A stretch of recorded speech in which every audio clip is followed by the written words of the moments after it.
all of these bubbles that are coming out of the swimming pool returns are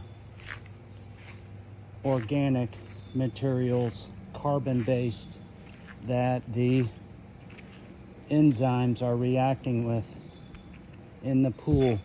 Urine, suntan lotions, body oils, sweat. It would be highly advised that people shower before using the swimming pool, and also get out of the pool to go to the bathroom. This is a saltwater pool, and every visit we come, the pH is extremely low in the 7.2 to 7.4 range. With a saltwater pool, the pH should be above 8.0 with every visit.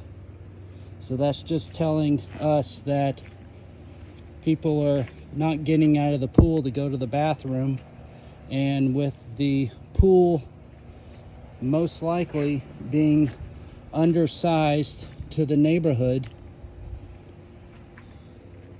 it is over its capacity. I am adding enzymes to the pool regularly to help burn off these contaminants, but it's not a permanent solution.